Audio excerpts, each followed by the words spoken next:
அது அப்புறம் தான் சினிமாவுக்கு தான் ராஜேஷன் வந்து நான் அவர் வந்து கன்னிப்பு 23 படத்தில் தான் நான் அவர் முதல்ல பார்த்தேன். அன்னைக்கு வந்து விமர்சனம் எப்படின்னாக்கா, சிவாஜிக்கு சவாலாக இருக்கக்கூடிய நடிகர்கள் பேர் வாங்கினார்.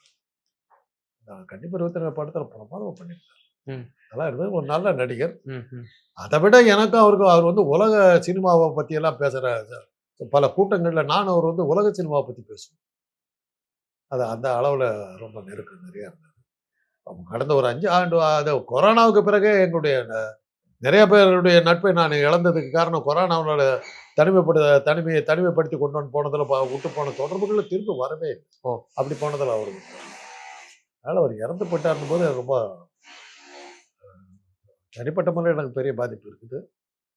பெரிய இழப்பு தான்.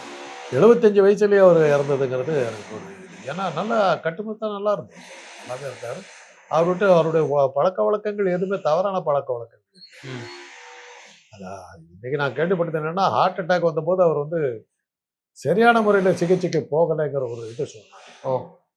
அவசர நிலையில் வந்து எந்த இடத்துக்கு எந்த மருத்துவமனைக்கு போயிருக்கணுமோ அங்கே போகாமல் விட்டாரு அப்படிங்கிற மாதிரி ஒரு விஷயத்த சொன்னாங்க.